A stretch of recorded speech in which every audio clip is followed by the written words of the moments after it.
All right, the question is, what does a Christian look like? Can you identify a Christian when you're out in public or even in church?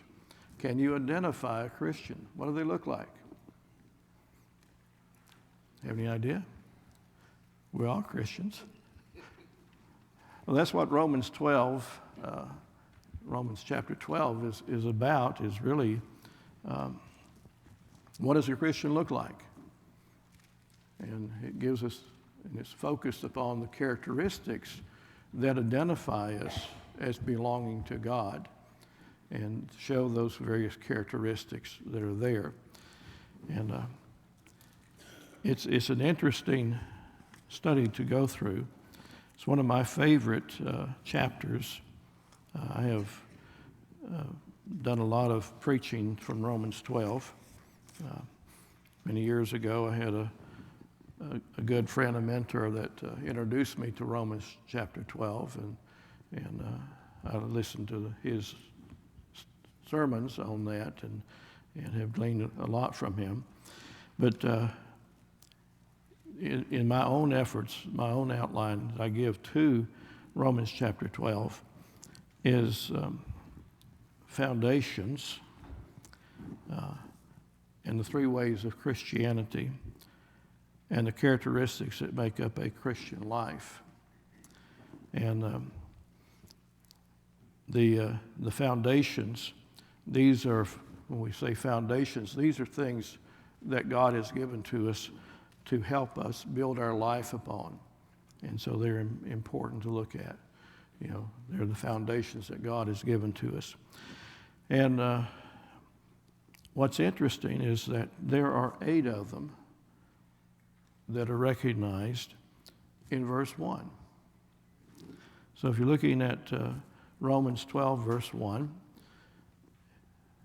Paul begins by saying, I beseech you, therefore, brethren, by the mercies of God, that you present your bodies a living sacrifice, holy, acceptable unto God, which is your reasonable service. Now you say, well, what are you looking at here? Well, first of all, our first foundation we're seeing is in the word beseech. And beseech means, just as we would use it, is we're pleading with you, we're trying to encourage you to do something that would be good for you.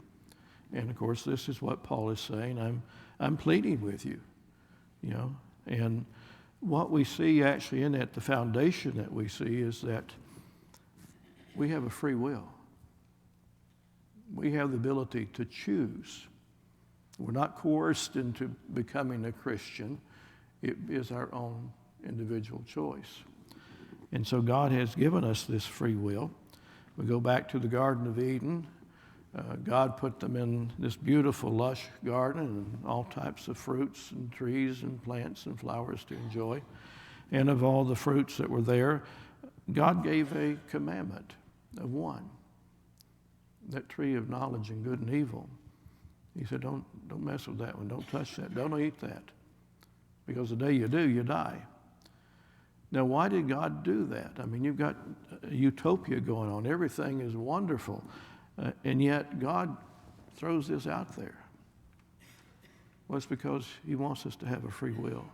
He wants us to choose and to choose him. But he gives us the opportunity to make that choice. And so that still holds true today. So that's the foundation. And Paul says, after he says, I beseech you, the word therefore pops up. If you have been a student of the word for many years, and you looked up what the word therefore means, we even use it today. Basically what it means is that you look at what was previously said. It's kind of like, here is what I want you to do. I've told you all this, and here's how I want you to put that in application. So therefore. And of course, when you see the word therefore, you look to what was said. So that puts us back into chapter 11, where we, in verse 22, get this from God. It says, behold the goodness and severity of God. And so there is the goodness of God that when we are faithful to him, that he will bless us. There is the severity of God if we walk away from him and no longer serve him, that we receive his wrath. So it's giving that, the goodness and severity of God as a foundation. These are things we need to know and understand as Christians. And then he uses the word brethren. Brethren, brothers, sisters, family. So we as Christians are part of a family. It's a family of God. And we are brothers and sisters together. This is about relationships. And God gave us relationships. So go back again to the Garden of Eden. And God makes man and he makes Eve. And he creates the first relationship of marriage. Now that's really the second relationship that God created. The first one is when he made Adam. God created a relationship with mankind, and then with Eve, he created a relationship also with him, but also with Adam, and they were husband and wife and became one flesh. So we're part of the family of God. When we obey the gospel and we are baptized for the forgiveness of our sins, God adds us to his family. How many of you have more than 4 kids in your family? Nobody? How many grandkids do you have? You have more than 4? How about 17? My brother has 17 great grandkids.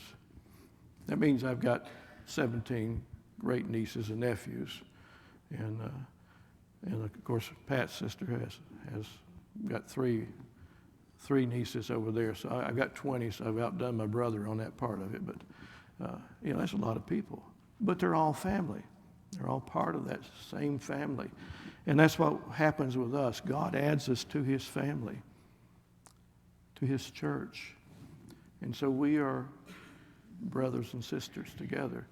And we have, as any family, we have a concern for all of our members in the family, and to be with them and to do things with them and to be blessed by their life and blessing their lives. So we're family. That's another important foundation to remember. And that's one we have to really work hard at, because sometimes we don't take good care of our family or ourselves. And then the next one becomes the mercies of God. And the mercies of God are grace, mercy, forgiveness, kindness, love. These are all the mercies of God. This is God caring for us. And because we're his family, he takes good care of us, and he forgives us. If we walk in the light as he is in the light, then the blood of Jesus continues to cleanse us from all unrighteousness, indicating the mercy of God, that as long as we are faithful to him and live for him and walk with him and do what he has required of us. In Micah 6, verse 6 through 8, Micah had asked God, what do you require of us? And he gave him 3 things. He said, 1, do what's right. Not right according to your will, but according to God's will. Do good. Be kind and loving and merciful to everyone around of you. And the third is walk faithfully with God. And that's pretty simple.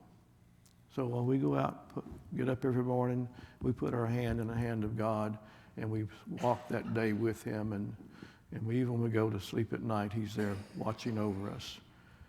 So we have this relationship with God, and God has this relationship with us. We're his family. We're his children. So the mercies of God apply to us because God loves us and has given us this way of salvation that we might be with him eternally. And then he says something interesting here in verse 1, that you present your bodies a living sacrifice. Now that may kind of sounds strange, a living sacrifice. If I'm sacrificing myself, I'm not going to be living. At least we go back to the Old Testament and saw that this is how they worshiped. They brought the animals in and they would slaughter them and they would sacrifice them to God. But this is really applies more to us as Christians, how we are living our life as a child of God and how we have dedicated ourselves to the Lord to walk with Him and to be with Him. And so we surrender our life to belong to Him. And therefore, that is our living sacrifice that we have given to Him. So we belong to God. He is our Father. He is the one who gives His grace to us and His mercy to us and His salvation for us. And so we live with Him and surrender our whole life to serve the Lord and to walk with Him and to be with Him and to be a part of our family as well. And then he says, holy. That means set apart. And God makes us holy, free from sin. And then it's said to be acceptable unto God. So this is acceptable to God. And it's pleasing to Him. You know, when your children, when you're growing up and they're getting in trouble, then they finally, stopped doing that and started doing what's good, and that was acceptable to you. This is where I want you to be. So God is pleased with our life that we're living with Him. And He also says this is reasonable, that you should do this because you are mine, your family, you're my children. So those are the foundations that are listed there in verse 1. Seems strange that you get that many elements in one small verse. The next part that he presents to us is the three ways of Christianity, and this is from verse 2. Be not conformed to this world, but be transformed by the renewing of your mind, that you may prove what is that good and acceptable and perfect will of God. So Paul is telling us here, one, do not be conformed to the world. Don't be like them. Live a life of nonconformity. And that can be hard to do. We've got so many things going on in the world, many things that are wicked, many things that are worldly, and we follow those things because of the world itself. And it is that world that God wants us to come out of. And so he says, don't be conformed to that. Don't be like the world. Don't engage their values and their beliefs and their things that they actually do in their own life because they are not going to be beneficial to you. Back in there when cigarettes came out, a lot of people smoked, and then finally they started having health issues and lung cancers, all from the cigarette smokes. So it became important to say, this is going to be harmful to you. Don't smoke. So don't be conformed to that. Don't take on that. And it also looks at all the other things that the world wants to throw at us, and God is saying, no, don't do that. Live a life of nonconformity. Don't be like the world. Instead, he wants us to be transformed.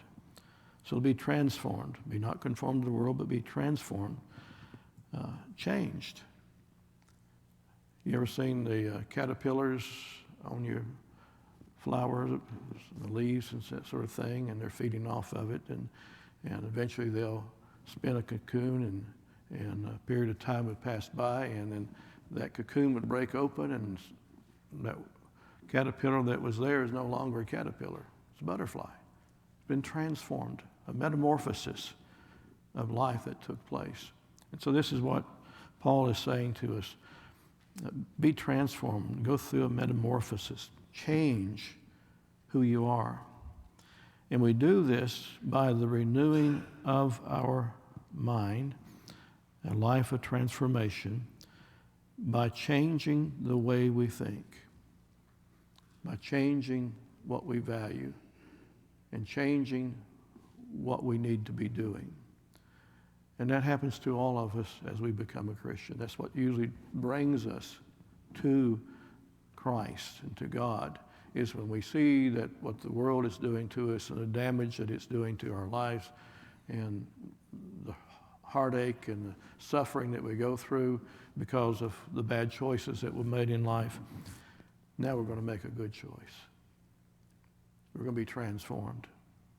We're going to change our mind about these things, and we're going to live a life where we walk with God and we put our hand in his hand and we serve him. And we find as a result of being transformed that we now have the blessings of God. We have the love of God given to us. And there is peace and joy in our lives, where before there was torment and chaos in our lives. Now that we belong to God, we've been transformed by the renewing of our mind, that we can now walk with God and receive his blessings that he has for us. And by doing so, we prove that what is good and acceptable in the perfect will of God. So we demonstrate by our own choice to live and walk with God, to prove that what God has set out before us is good and acceptable and perfect. And it is the will of God that we live this way.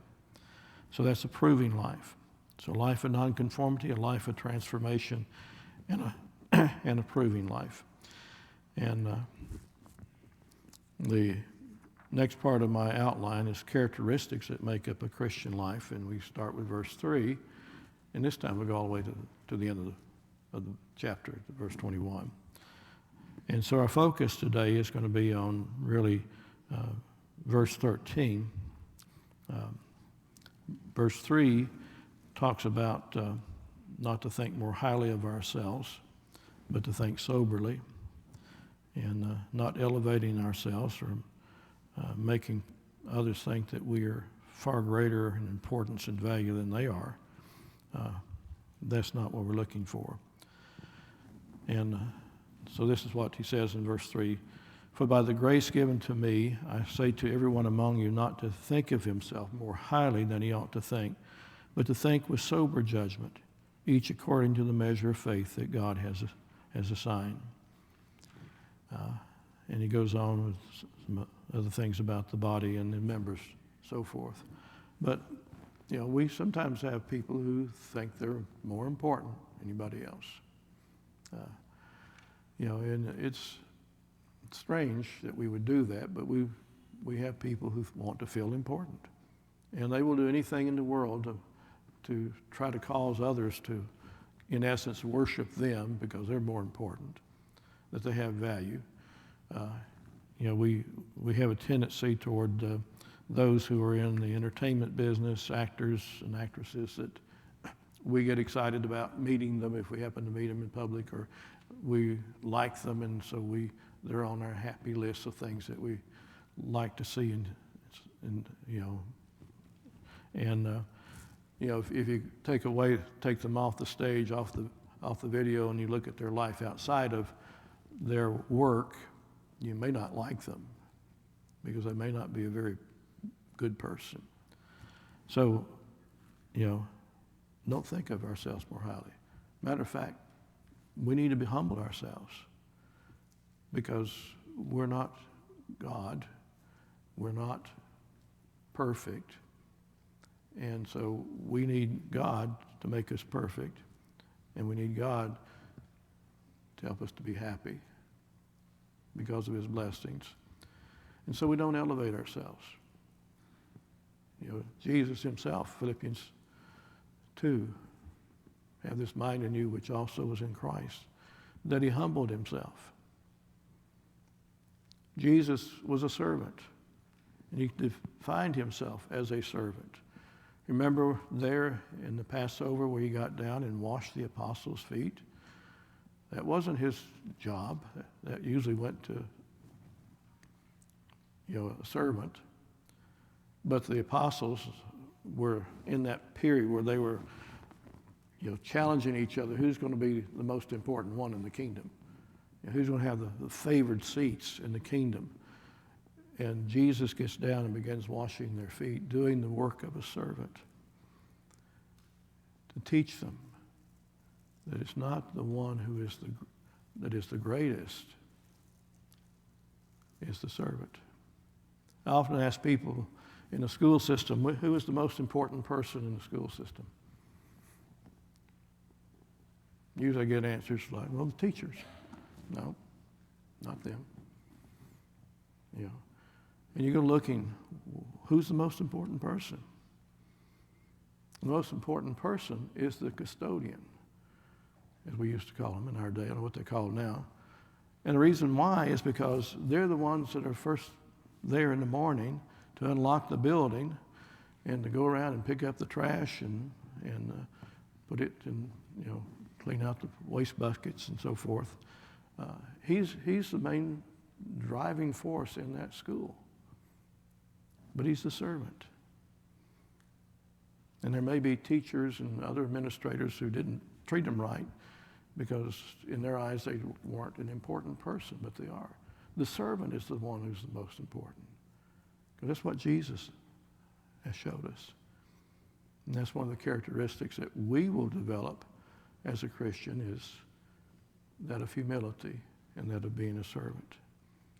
Not running the show, but being the one who serves. And that's the one who has the greatest of all. So there is that life of nonconformity and that life of living for Christ and humility. Now our handout, we're looking at really verse 13. And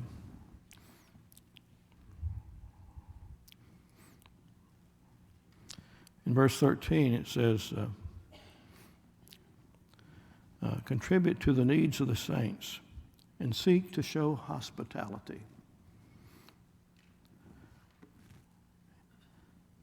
So here is a commandment that's being given to us to seek, to contribute to the needs of the saints and to seek and show hospitality. So we're going to do things to help other people. We're going to contribute to the needs of the saints. And if you remember on the day of Pentecost, when Peter preached that first sermon and 3,000 people obeyed the gospel, and then as time went on, others were obeying the gospel, and there was another 5,000. And one of the things that became a need was some help. There were people who came from many distances to be there on the day of Pentecost, which was, kind of like us going to polishing the pulpit. We go once a year for that, and so they came down for the Pentecost, one of the most important events besides the Passover was the Pentecost. It was the beginning. It was really the term of it. It's how things would be beginning. And they came prepared to spend maybe 3 or 4 weeks or whatever amount of time they had prepared. And they had probably provided their provisions and had that amount of money to take care of everything, the food and the lodging and so forth that they would encounter. And they, once they obeyed the gospel, they didn't leave. They were going to the temple every day and to hear the apostles teach and preach. And that was the joy of their life. And you may have experienced this in things that you've done, is that you want to be there, to be a part of what's going on. You want to hear because that message is so wonderful. It's so full of joy and love and a new life. Because we're able no longer to be that old man of sin, but to be a child of God and belong to Him. So you want to be a part of that. That's why, as Christians, that coming to our services that we have each week, like this morning, Bible class, and then our worship service after this, and coming back on Sunday night and coming on Wednesday night, and then sometimes have special days where we have a meeting speaker here, that we come because we want to be here, because we want to hear the Word of God. We want to interact with our family that's here, and to get back in touch with our family that is a part of this congregation, and to make sure that we can keep connecting our relationship together and enjoying the company of each other, and also being there to help each other. So it's, this process of contributing to the needs of the saints and to seek and show hospitality. So these folks who came stayed, and they finally ran out. The money ran out. They didn't have anything to eat. They couldn't pay for their lodging.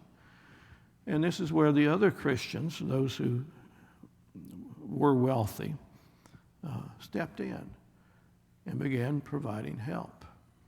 There was a fellow by the name of Joseph of Syrian, or actually the apostles called him Barnabas.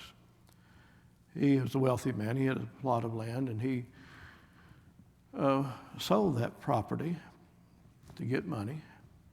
So it doesn't tell you how much he sold it for or the value of it, but it evidently was a substantial amount that he brought and gave to the apostles to give to those people who were needing help at that time.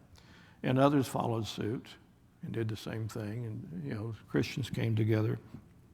And those who had helped to give to those who didn't have, so that their life was blessed, and so that they would continue to be there and be a part of that. So, giving that hospitality, giving to the needs, and showing that hospitality is a characteristic of a Christian. We don't set ourselves above, we become a servant. And we do what we can to provide help where there is need. And that's always what we want to do. And I know that in this congregation that we have that, we do that. We always often, when somebody's in need, there's a way of help for them. And that's a good thing. And that's one of the questions that the author of this outline that we've got to ask is, are we doing this? Are we showing hospitality? Are we showing benevolence to those around us? And that's, yes, we are. We're doing that. We have set aside monies every year in our budget to help cover the cost of those who will be in need, that will be coming to us, so that we can help them during that period of time. We do so many other things as well, not just providing food, but sometimes even providing something that you weren't expecting. Maybe a car. Somebody can't get to work, their old car broke down, and Bob comes along and he can find a good used car, doesn't cost a whole lot, and buy that for them so that they can go to work and continue to earn an income. So there are a lot of different things that we do. People go into the hospital, and the family at home maybe is, they want to be at the hospital, and so others bring food in to help them through that period of time, and also through the period of time of recovery if needed. And we do that. And so we're understanding the benevolence and the hospitality that we're to show. You remember that Abraham was visited by a couple of angels, and he showed hospitality. When these strangers walked up, he immediately ran in and told Sarah, said, let's get some food ready, we got some guests. And there are a lot of countries over the years, and they still do that, but they always, to people who came in to visit, and I heard a lot about this in shop owners. You walk into a shop and immediately the owner comes up to you and he offers you maybe a drink, here's some sweet tea for you. to show hospitality, to make you feel good and to respond to them. And when we have visitors who come here, we want to show hospitality to them. We want to greet them and to welcome them and to let them know that we are excited that they are here with us today and that we have opportunity to get to know them and they have an opportunity to get to know us. And so these are the things that we need to be doing, and we're doing in most cases. These are, again, part of the characteristics of a Christian. We love each other. We care about each other. And so we respond to each other by that help and by that love. And we don't give up. We stay true to the path and do whatever we need to do to help an individual. And we continue to do that. One of the things that we are putting into play and striving to work is our counseling center that we are putting together. And that's being done because as we look at what's been going on in our society in the last few years, there's a great need to be able to help people with the mental issues that they're going to be facing and are facing, so that we can help them be able to come out of that and recover from that and to get their life in the right path that they want to be. That's just another way of providing help to each other, doing hospitality and benevolence to provide services like that, because our world and our country, because of all that's been going on, we've got young kids that are going to have a lot of trauma in their life, and they're going to need help. And we want to be there to help them on that. So there are things that we can do. And again, it's showing that hospitality and benevolence. Now we talk about this in terms of food, maybe lodging, but there is another layer in there that we need to look at. And, when we talk about contribution, the question is, how much does God require us to put in the collection plate? In the Old Testament, it was a tenth. In the New Testament, it's what your heart says. It's what you've determined in your mind that you want to give. God's not forcing us into anything. Just to give what you can. If you remember the story of the widow and her mites, not the little bugs, but coins, that Jesus is watching this day where, the wealthier have come to the temple and they've brought treasures to give to the temple. And the apostles are there looking at this, comes in, and they say this wealthy man come in and he's got this gold cup encrusted with jewels around it, and he places it in the collection box. And those apostles are just going crazy. Did you see that? Did you see what he gave? Wow. That's 5 years of income for me, or 10 years of income. And they were responding to all this. And finally, this little old lady comes in. She's got 2 coins. And Bible translation said mites, but 2 coins, 2 pennies. And she puts them in the collection plate. And Jesus just goes over the top, said, wow, did you see what she did?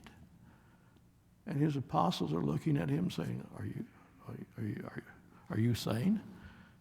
That's 2 pennies she put in there. And Jesus said, she gave us everything she had. It wasn't the great riches. It was giving what you have. And one thing we need to see and understand as Christians is that God has equipped us with the tools that we need to live our life for Him. And He gives us the strength and the ability to do those things as well. And sometimes we don't use our tools that God gives to us in the right way, or we don't use them at all. But it becomes important that we use them because they help us to be able to build our relationships with each other, to be able to go and find others who haven't heard of the gospel and to be able to teach that gospel to them and to become a part of their life and them a part of our lives. God gives us those tools, and we can use them, and we need to learn to use them and put them into play and see what happens. So when it comes to giving, it's not a question of how much you give. If all you got's 2 pennies that you want to give to the Lord, then do that. Whatever your need is, whatever your desire is, so God doesn't. And the same applies even to not the contribution, but our relationships with each other. Over in Psalms 142, David, who is, as he's writing that, is in a cave that he's hiding from Saul. And he did this quite often because Saul had put a price on his head, and everybody was looking for him. And so he would go hide in a cave where they couldn't find him. And on this particular occasion, he writes, "Is there nobody there to care for my soul?"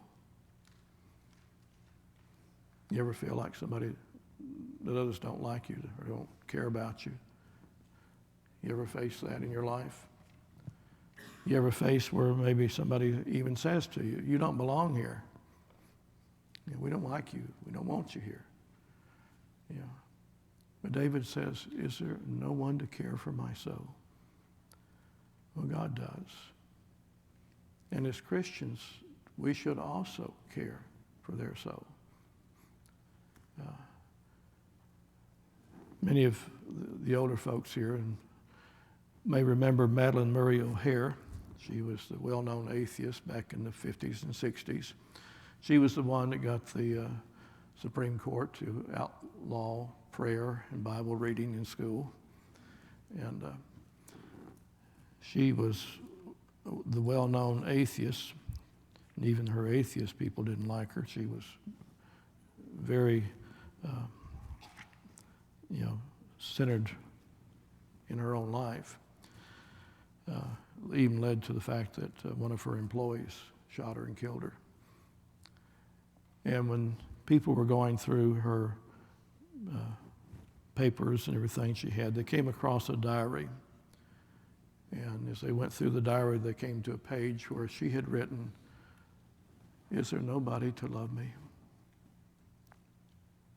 You ever felt that way? Does nobody here love me? Do I feel like I'm being loved? Do people care about me? And that's a major problem with all of us. And it's something that we look for. And we're drawn to where we find people who show to us that we care about you, that we love you. And even though you may be a stranger at this point, we still love you. We care about you. And to understand that is, in many respects, one of our weakest parts of our life as a Christian is that we're afraid to show our love and appreciation to maybe strangers or to others. But, to get past that and to be able to open up ourselves to others and to share with others, to let them know that I care about you and I love you. Matter of fact, what you need to learn to do is that anytime you see people, remember that they need to hear the gospel of Christ. They need someone to love them. They need someone to care for their soul. And that includes not just non-Christians, but it also includes us as Christians. As a family, we still need to have a love and a care for each other and to show that on a regular basis. And I do see that in so many ways. One of the biggest things in the last few months that I've seen in this congregation, it's been probably maybe about 4 or 5 months now, but one Sunday morning after service was over, I was trying to go to the back because there was somebody back there I wanted to see before they got away. And I walked out in the foyer there, and it was almost like a ghost town. Usually it's packed with people, but that day it was not. What was going on was in here. There were groups of people here and here and here and here who were having conversation with each other. And I said, man, this is great. This is evangelism in its fullness, that we're taking the time to come together, to share with each other, to get to know each other, to build that relationship with each other. And it was taking place in here. And I said, we're learning. And that becomes important. And it's what we need to continue to do.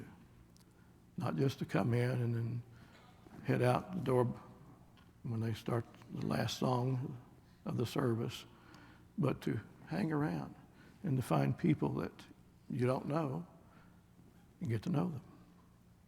You know, it's a wonderful thing to be able to do that. And to learn how to go up to somebody and say hello to them and say, I'm so-and-so, and begin a conversation. And the other thing is that we sometimes miss, because we don't do that, we miss the opportunity to know some very extraordinary people in our lives. And we miss that because we don't take the time to have a conversation. And that's a part of our benevolence. That's a part of our hospitality. That's why Barnabas got his name. Barnabas was one who cared for the souls of others. And you go read his words when he went over to Antioch, when they sent him up there. You know, he was so excited by what he saw. And he gave of himself. He is known as the one who cares about others. And we need to become those. If there's any character in the Bible that we want to be like, it needs to be Barnabas, because he cares about the soul of everyone he meets. And that's something that we all need to accomplish in our own life. And so just because you're here on Sunday, there's going to be about 400 or 500 people in here in the auditorium in just a few moments. And great opportunity while everybody's coming in to go and see somebody you don't know, go talk to them. And if after service, you know, if you want to, you can go back to these doors here and you can look for people coming out that you don't know and talk to them. Find out who they are. Let them know that they are loved, that they're cared for, and that we want to share with you our life and our experiences, and also share with you the gospel of Jesus and what that gives to us. And that really becomes the hospitality, benevolence, that will be more important than anything else we do. So, haven't got time, but it's time to quit. I had a big clock put there in the back first time I taught this class, because I couldn't see what time it is, because that clock on the wall there, you couldn't see it. But that and back there, I said, I got to have something I can see. I didn't put it up there to tell the preachers you need to quit preaching. It's just for me to know that I need to shut up and go on. So thank you.